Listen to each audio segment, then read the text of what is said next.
امریکہ میں لاکھوں ڈالرز کی لابنگ کے باوجود بھارت کو سفارتی محاذ پر شکست کا سامنا ہے۔ بھارتی حکومت نے امریکی لابنگ فرم کو $4,50,000 دیے اور بھارت نے اپنی سفارتی ساکھ کو بحال کرنے کی کوشش کی۔ دوسری جانب بھارتی میڈیا کا کہنا ہے کہ آپریشن سندور میں بھارت نے لابنگ کے ذریعے صدر ٹرمپ کی انتظامیہ سے رابطے شروع کیے اور بھارتی وفد نے امریکی انتظامیہ سے ملاقاتوں کے لیے لابنگ فرم کی مدد لی۔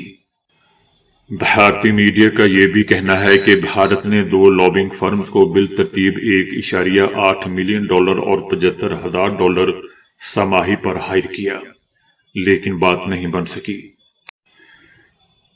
ترکیہ پاکستان اور سعودی عرب کے درمیان موجود باہمی دفاعی معاہدے میں شمولیت کا خواہش مند ہے، جس سے مشرق وسطی اور اس سے آگے ایک نیا سیکیورٹی اتحاد وجود میں آ رہا ہے اور طاقت کے توازن میں تبدیلی آ رہی ہے۔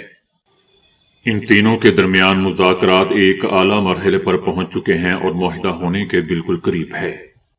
جیسا کہ ہم جانتے ہیں کہ پاکستان اور سعودی عربیہ دونوں ممالک کسی ایک حملے کو دونوں کے خلاف جارحیت تصور کیا جائے گا کے معاہدے پر دستخط کر چکے ہیں۔ انٹرنیشنل میڈیا بلومبرگ کا بھی کہنا ہے کہ اس اتحاد کی توسیع منطقی ہے کیونکہ جنوبی ایشیا، مشرق وسطی اور حتیٰ کہ افریقہ میں ترکیہ کے مفادات سعودی عربیہ اور پاکستان سے ہم آہنگ ہیں۔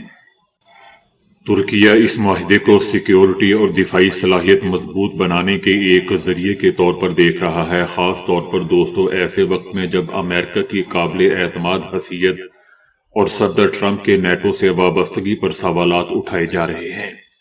حالانکہ امریکہ کے تینوں ممالک سے مضبوط عسکری تعلقات بھی ہیں۔ اس اتحاد میں سعودی عربیہ کی مالی طاقت، پاکستان کی جوہری صلاحیت، بیلسٹک میزائل اور افرادی قوت، جبکہ ترکیہ کا عسکری تجربہ اور ترقی یافتہ دفاعی صنعت شامل ہے۔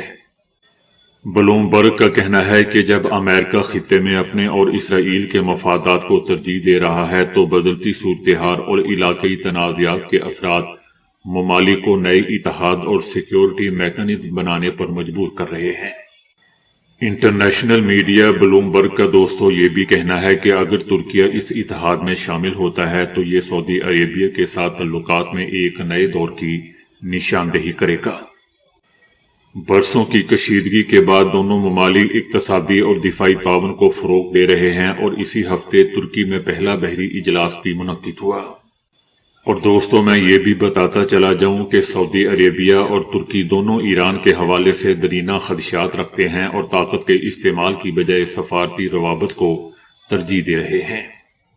بلومبرگ کا یہ بھی کہنا ہے کہ ترکیہ پاکستان نیوی کے لیے جنگی جہاز تیار کر رہا ہے اور پاکستان فضائیہ کے F-16 طیاروں کی اپ گریڈیشن میں بھی شریک ہے۔ اس کے علاوہ ترکیہ دونوں ممالک کے ساتھ ڈرون ٹیکنالوجی بھی شیئر کر رہا ہے۔ یہ 3 ملکی دفاعی مذاکرات پاکستان اور بھارت کے درمیان مئی میں ہونے والی 4 روزہ فوجی جھڑپ کے بعد طے پانے والی جنگ بندی کے تناظر میں سامنے آئے ہیں۔ ترکیہ پاکستان کو دوسرا بڑا اسلحہ فراہم کرنے والا ملک ہے جو پاکستان کی مجموعی اسلحہ درآمدات کا 11% بنتا ہے۔ افغان مبصرین نے طالبان رجیم کے لیے 2025 عالمی تنہائی اور سفارتی ناکامیوں کا سال قرار دے دیا۔ ان کا کہنا تھا کہ افغان طالبان رجیم نے نہ صرف اپنے اتحادی بلکہ اپنی ساکھ اور بین الاقوامی جواز بھی کھو دیا۔ ان کا یہ بھی کہنا تھا کہ بھارت سے دوستی کے شوق نے ہمسایہ ممالک پاکستان، ازبکستان، تاجکستان اور ترکمانستان اور ایران سے کشیدگی میں بھی اضافہ ہوا، جبکہ بین الاقوامی فوجداری عدالت نے انسانیت کے خلاف جرائم پر سینئر طالبان کمانڈرز کے وارنٹ گرفتاری بھی جاری کیے۔ افغان مبصرین کا کہنا ہے کہ افغان طالبان رجیم اپنے اقتدار کو طول دینے کے لیے بے بنیاد دعووں سے دنیا کو گمراہ نہیں کر سکتی۔